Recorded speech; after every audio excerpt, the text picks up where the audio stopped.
रुपया लगा के बचवा 3 लाख रुपया लगा के बचवा के रख ले बा कैसे न उन्हें के बिरह में अपन जिंदगी हमारा खत्म हो कि अपन बचवा को हम पा गई रहती तो हम पोस पाल के सज्ञान कर।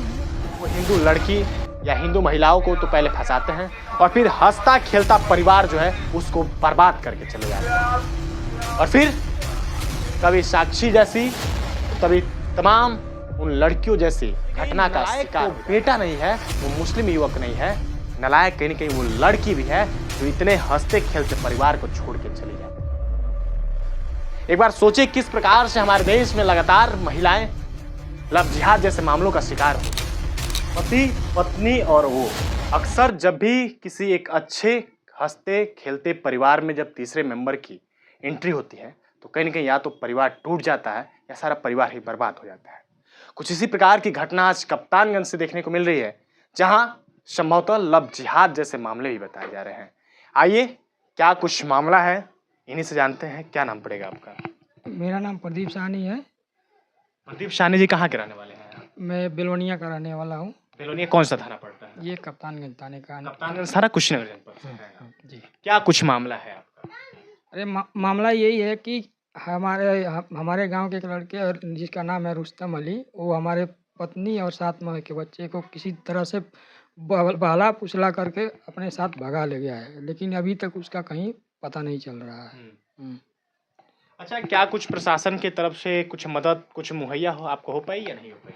हाँ हुई, जैसे कल की जानकारी मिली थी रात में वो कुछ लोगों को वो लोग उठाकर थाने ले गए हैं। अच्छा, घटना को कितने दिन हो गया? अरे आज टोटल 21 दिन ऑलमोस्ट हो गया। 21 दिन। और कार्रवाई शुरू हुई है कल रात से? कार्रवाई भी जैसे पहले भी वो लोग धीरे धीरे करते थे, जो एक्चुअल में जिस तरह से रेगुलर उनकी वो स्ट्रिक्ट होना चाहिए वो कल रात से ही दिखा है। इस एक्टिविटी के पीछे का रीजन क्या है वो हम आपको समझाते हैं। ये प्रदीप साहनी है, इनकी धर्मपत्नी पुष्पा, जो कि लगभग आज से 20 दिनों पूर्व एक किसी गांव के रहने वाले मुस्लिम युवक के साथ फरार हो जाती हैं। क्या कुछ मामला है कि जब ये 20 दिन पहले लमसम यानी कि आज से 2 हफ्ते पहले जब FIR दर्ज कराते हैं थाने पे, तो इनको यह आश्वासन दिया जाता है कि जाइए, प्रशासन जो है वो निर्णय और ईमानदारी पूर्वक आपके साथ खड़ी रहेगी। लेकिन 2 हफ्ते का समय बीत जाता है और जब प्रदीप साहनी को न्याय नहीं मिल पाता है तो दोनों पैरों से आप देखेंगे कि विकलांग होने के बावजूद भी आज दर दर भटकने पर मजबूर हो जाते हैं। और पूर्वांचल भारत की टीम जब जब कोई मजबूर और असहाय व्यक्ति प्रशासन या शासन से पीड़ित होता है तो उसकी लड़ाई लड़ने का कार्य करती है। और कुछ इसी प्रकार की घटना जब पूर्वांचल भारत के नजर में आती है तो कल रात से जब पूर्वांचल भारत की टीम सक्रिय होती है तो कहीं ना कहीं जो कार्रवाई है वो एकदम 100 गुनी स्पीड में बढ़ जाती है। क्यों, सही है कि नहीं है? जी जी। और कुछ इसी घटना को अवलोकन करने के लिए और सत्यापन करने के लिए अभी हम घटना स्थल पे आए हैं, जहां पे प्रदीप साहनी की धर्मपत्नी रहा करती थी। हमारे बगल में प्रदीप साहनी की सासू माँ हैं, इनसे भी जानेंगे। खुद की माँ। हाँ, आपकी खुद की माँ है, यानी कि आपके धर्मपत्नी की सासू माँ है। ये कहीं न कहीं पुष्पा की सासू माँ है, इनसे जानेंगे कि क्या कुछ मामला है। क्या नाम है चाची आपका? फूलमती। का भइल बा? अब भइल ये बाई जे कुराली ऐसे सो गईली अपने मायके, अब मायके से वहाँ से बाहरे गईल, कहत हम बाहरे जाता नहीं। अब बाहरे से गईल, बाहर उजू से 11 बजे रात के लेके उनके निकल गईल। उनके साथ एगो बच्चा बना 8 महीने, 3 लाख रुपया लगा के बचो। ये मत 3 लाख रुपया लगा के बचवा के जियो नहीं, अब कैसे बचवा के रख ले बा कैसे नहीं उन्हें के बिरह में अपन जिंदगी हमारा खत्म होता कि अपन बचवा को हम पा गई रहती तो हम पोस पाल के उनके सज्ञान को लहले रहती। वही बिरह में हमारी जिंदगी। कितने दिन का लड़का? 8 महीना का। 8 महीने का? 8 महीना का। हाँ, कहीं न कहीं उस बच्चे की दादी माँ है जो आज रो रो कर और अपने उस नाती के लिए अफसोस कर रही हैं कि अगर बच्चा हमारे पास छोड़ के चली गई होती, आखिर क्या इनके लाड़ प्यार और क्या ऐसे इनके काम में कमी रह गई थी जिसके कारण उसको इतना बड़ा कदम उठाना पड़ गया था। कहीं न कहीं नालायक को बेटा नहीं है, वो मुस्लिम युवक नहीं है, नालायक कहीं न कहीं वो लड़की भी है जो इतने हंसते खेलते परिवार को छोड़ के चली जाती है। एक बार सोचे किस प्रकार से हमारे देश में लगातार महिलाएं लव जिहाद जैसे मामलों का शिकार हो रही हैं। क्या यह एक बहुत बड़ा एजेंडा है? कहने के यह जो पूरा गांव है वो मुस्लिम बाहुल्य क्षेत्र है।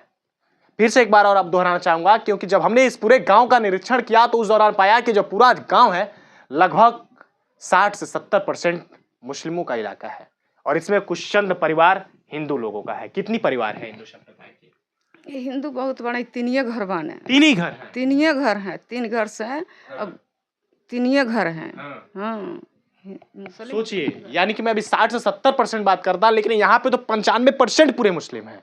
कि पूरे में इलाके की जो बात कर रहा था वहां जब देखा गया तो लगभग 60 से 70% मुसलमान थे। और कहने के एक बहुत बड़े एजेंडे के तौर पे कार्य किया जा रहा है कि मुस्लिम जो लड़के हैं वो हिंदू लड़की या हिंदू महिलाओं को तो पहले फंसाते हैं और फिर हंसता खेलता परिवार जो है उसको बर्बाद करके चले जाते हैं। और फिर कभी साक्षी जैसी तो तभी तमाम उन लड़कियों जैसी घटना का शिकार हो जाती हैं। सोचिए आखिर क्या किस प्रकार से इस घर में कमी थी। पूरा यह परिवार जो है हंसता खेलता संपन्न परिवार है, उसके बावजूद भी छोड़ के चले गए। कोई कमी नहीं होत रहल, कुछ का कमी नहीं कभी होत, कोई बातचीत तो नहीं हुई? कुछ नहीं, चीज आपकी कोई लड़ाई आपके धर्मपत्नी से? नहीं। लड़ाई नहीं, मान लीजिए किसके घर में नोक झोंक नहीं हो जाता है, वो तो नॉर्मल कभी कभी हो जाता था। ऐसा कोई कभी उसको हम कभी ऐसा प्रताड़ना चाहे ऐसा कुछ शासन कभी शासन दुख नहीं दे देते, हम कभी नहीं दिए उसको। हाँ। कुछ नहीं कहत रहल है, कुछ केहू कहते नहीं रहले, अपने मर्जी से कार करे न करे। हम खोजतहू नहीं रहनी है जे तू कार कर, उठ के अपने हम सब को लेते रहनी है, हम खोजत नहीं रहनी है। कहतनी छोटन बचवा बाने तो उन्हीं के पोसे पाले देखे, आखिर ओकरे थान के दूध नहीं पिया ताड़ ऊपर के दूध पियावती रही है। लेकिन हम अपने उठ के चौका बर्तन घर हम अपने को लेते रहनी, लेकिन कहत नहीं रही उठ के करवा कल। लेकिन हमारे साथ बहुत भारी गद्दारी हुई। अभी हम आपकी स्क्रीन पे उस महिला का भी चित्र डाल रहे हैं जो महिला आज कहीं न कहीं लगभग 2 हफ्तों से अधिक समय हो गया फरार हो गई, और उस मुस्लिम युवक का भी चित्र डाल रहे हैं। ध्यान से देखिए किस प्रकार से एक हंसते खेलते पूरे परिवार को बर्बाद करके वो युवक चला जाता है और कप्तानगंज थाने की प्रशासन को थोड़ी चूक तक नहीं पहुंचती है। कहां का यह इंसाफ है? एक तरफ देखा जाता है कि योगी आदित्यनाथ सनातन धर्म की बातें करते हैं, इस देश को हिंदू राष्ट्र बनाने की बात कही जाती है, लेकिन इसी देश के इसी कुशीनगर जनपद के, जो कि योगी आदित्यनाथ का सीमावर्ती जनपद भी आता है, योगी आदित्यनाथ का पड़ोसी जनपद भी कहा जाता है, और कभी यही कुशीनगर और कभी यही कप्तानगंज योगी आदित्यनाथ की कर्मभूमि थी और हिंदू वाहिनी के लिए कभी योगी आदित्यनाथ ने अनेकों लड़ाइयां लड़ी थी अपने हिंदू भाइयों को बचाने के लिए। और उसी आज हिंदू परिवार में एक महिला एक मुस्लिम युवक के जालसाजी का शिकार हो गई और अभी तक प्रशासन उस पर कोई कार्रवाई नहीं करती है। ऐसे ऐसे मुस्लिम युवक सदैव से जो भोली भाली महिलाओं का शिकार बनाते हैं, इनके ऊपर बुलडोजर की कार्रवाई करते हुए इनके पूरे परिवार के ऊपर है। बाकी आप सभी लोग इस घटना के बारे में क्या सोचते हैं, फिर आप कमेंट बॉक्स में जरूर रखिएगा। बाकी मैं पूर्वांचल भारत के साथ आकाश मिश्रा, तब तक के लिए नमस्कार, जय हिंद।